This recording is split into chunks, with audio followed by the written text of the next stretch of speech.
Olá amigos, estamos com mais um programa Papo de Esporte. Hoje temos a honra de receber aqui o Alves, o Feliciano Alves, ex-jogador de futebol, um desportista, ex-supervisor de clube de futebol, despachante de Federação Mineira e hoje é o gerente geral da Arena do Jacaré. Alves, seja bem-vindo ao nosso programa. Muito obrigado. O mais importante é que Sete Lagoas realmente está sendo premiada, com um estádio maravilhoso, com suas limitações, evidente, mas uma cidade hoje em Minas Gerais mais falada em todo o estado, sem dúvida nenhuma. Realmente. Alves, antes da gente falar provavelmente da Arena do Jacaré, eu gostaria que você falasse para o telespectador, principalmente o mais jovem, a sua trajetória no futebol, porque você jogou num grande clube, eu fui lateral direito do Atlético Mineiro. Conte para nós essa trajetória sua como atleta. Eu comecei a jogar em 71 no Atlético. Eu lembro que o Babatana era treinador do Júnior, fui fazer uma partida em Esmeralda, e eu moro em Esmeralda até hoje. Você é nascido em Esmeralda? Nascido em Esmeralda e moro lá até hoje. Vou e volto todo dia para trabalhar. E eu tinha 14 anos na época, eu lembro. Se não me engano, o Babatana é daquela região, né? Não, o Babatana eu conheci já como treinador do Atlético, mas sempre morando em Belo Horizonte. Não sei a origem dele. Eu sei que lá, eu era, você vê, juvenil na época, 14 anos. Eu sei que eu mais um colega fomos convidados aí para o Atlético. E era em Lourdes ainda, chegamos lá em Lourdes.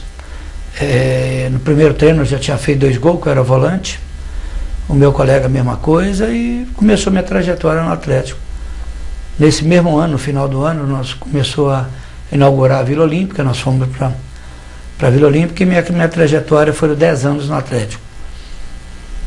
Profissionalmente, eu comecei em 76, Tele Santana me usava às vezes no lugar do Getúlio, e eu era juvenil, eu era júnior, fui bicampeão da Taça São Paulo, fui 2 vezes e consegui duas vitórias, graças a Deus, nas minhas 2 idas.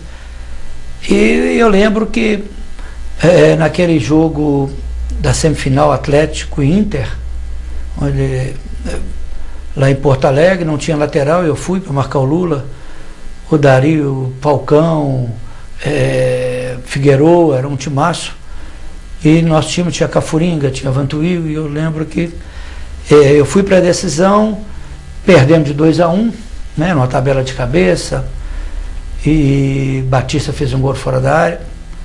Eu disse sim em São Paulo e fui participar da Taça São Paulo naquela época, e fui campeão também naquela época. Então a história minha no Atlético é muito grande. Profissionalmente eu fiquei até 81, onde eu fui transferido para a Portuguesa, mas é uma trajetória que eu honro e sinto honrado de poder falar de peito aberto, porque foi quem realmente cuidou da minha carreira. Em 83 estive no Cruzeiro, uma passagem de 1 ano, uma doença do meu pai, coincidiu, o Palinha e o Vitor me levaram, e fora disso joguei mais com esses 2 mais 9 clubes profissionais no Brasil. Certo. Depois de encerrada a carreira, você chegou a ser técnico de futebol ou atuou apenas nos bastidores? Eu acho que eu vou morrer sem ser técnico, pelo amor de Deus. O cara treina, faz a semana toda, treina jogada, chega lá, o jogador cruza lá atrás a culpa do dos gols, o treinador que é burro, o treinador que é isso. E hoje, sem demagogia e sem saudosismo, é evidente que os mais novos vão falar assim, quem que é o Alves? Mas com certeza os pais deles vão lembrar do grande time do Atlético, da minha passagem na seleção brasileira e vários clubes que eu tive no Brasil. Nós tivemos várias discussões na Europa, com certeza vão lembrar. Mas eu fui o único lateral do Brasil que tinha 2 torcidas organizadas. Na época do Joãozinho, que era Alves Pleza e Alves Negra, porque existia a Joãozinho Travolta. Então foi realmente o auge da minha carreira em Minas Gerais, em decorrência da qualidade indiscutível e admirável que o Joãozinho tinha realmente. Para mim, o melhor ponto esquerda que teve no Brasil e no mundo, com certeza. E a incumbência sua era terrível, marcar o Joãozinho, Eu brinco hoje, que eu tenho a minha artrose do joelho direito, ela tem nomes, e são poucas não, são várias, mas Joãozinho tem a maioria desses nomes. Tem Zé Sérgio, João Paulo, Uriglério do Flamengo, nossa, Jesus era só fera, só dificuldade, e eu ainda consegui em 2 campeonatos brasileiros pelo Atlético ser vice-artilheiro marcando essas feras todas. Então, eu acho que eu fui muito feliz na minha carreira. E você viveu como atleta uma fase do Clube Atlético Mineiro muito boa, né? Na época do Elias Calil, que formou aquele timaço, né, Alves? A minha fase foi um pouquinho antes. No Elias Calil eu participei em 80, que para mim foi o maior time no papel de toda a história do Brasil. Tinha João Leite, tinha eu, tinha Guarnelli, tinha Luizinho, tinha Valença, tinha Chicão, Éder, Palhinha, Cerezo, Reinaldo. A base da seleção de 82. Exatamente. Então, eu fui convocado em 79, essa foi 80. Para mim, claro, evidente que a de 77, que nós fomos vice-campeão brasileiro invicto, foi uma fatalidade. Nós perdemos nos pênaltis, com 10 pontos na frente do São Paulo. Mas era a regra, fazer o quê? Não tinha condição. Se fosse como hoje no brasileiro, o Atlético fatalmente seria campeão. Antecipado. Ponto corrido. 5 rodadas, né? Com antecedência, 4 rodadas. Mas serviu de lição. Mas o mais importante, que talvez hoje você não se vê, os mais jovens principalmente não sabem, que nós jogávamos por amor. Eu joguei 10 anos no Atlético, entre base e profissional, e joguei 1 ano no Cruzeiro. E o que eu respeitei, respeito, e sou muito respeitado no Cruzeiro até hoje, porque a gente suava a camisa com amor. Não tinha demagogia de beijar escudo, de falar isso, fazer aquilo, e primeira proposta, o empresário já te leva embora. Não tinha empresário, não tinha camisa para dar de cortesia, o material era de pior qualidade, entre aspas, né, o que tinha na época. As bolas, nossa senhora, com chuva pesava mais de 500, 600 gramas. Mas o futebol era moderno. Mas o futebol era moderno, era outra. E tinha-se amor, tinha respeito. Só para citar como exemplo, na minha turma do Atlético eu tenho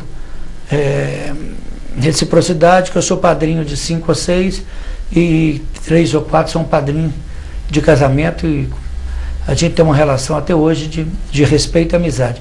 Hoje um jogador chega com 2, 3 meses, não dá certo, vai embora, não tem amizade, não tem identificação, o torcedor não lembra, um mês depois já não lembra quem é. Então realmente está meio complicado essa área. Eu iria até abordar esse assunto, Alves. O torcedor hoje não viu uma identificação do atleta com o clube, né? Você, por exemplo, todo mundo que fala no futebol mineiro fala Alves, lembra do Atlético, e vice-versa.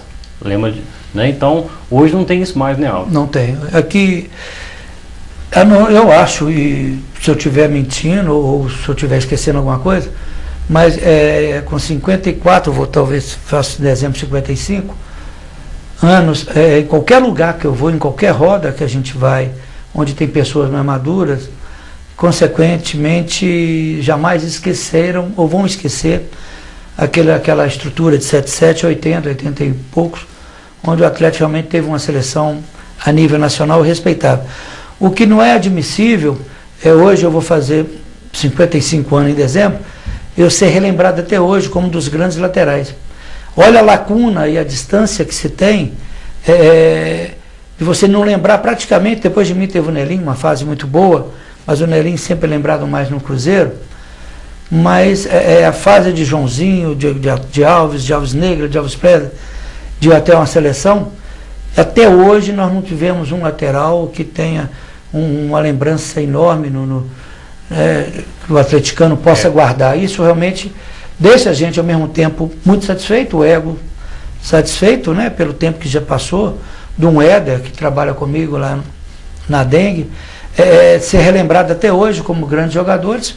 Eu, na minha humildade, bem menor, mas um Reinaldo, um Marcelo, um Paulo Isidoro, um Luizinho, quer dizer, Cerezo, Marcelo, todos de uma época áurea que há mais de 20 e poucos anos não tem realmente um preenchimento à altura da torcida do Atlético e também daquele grande time que o Cruzeiro teve.